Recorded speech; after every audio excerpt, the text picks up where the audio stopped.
Agarda issiq dush qabul qilayotganingda suv to'satdan muzlab qolsa, demak boshqa odam ham suvdan foydalanyapti.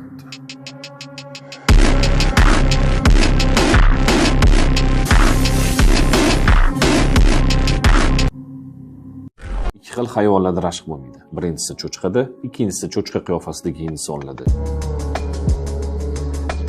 Ko'chada ayolingiz bilan yurganingizda bir erkak siz oldingizga kelib turib, menga qaragin, xotining chiroyli ekan, bitta ko'rib olsak bo'lmaydimi desa, nima qilasiz?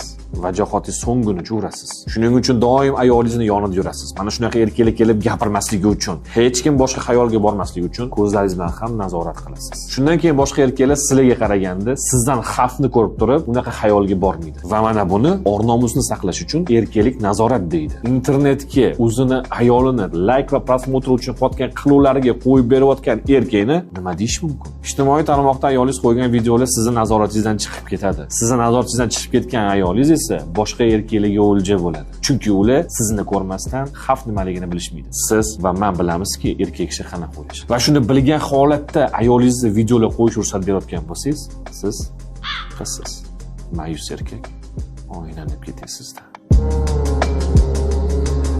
Ikki xil hayvon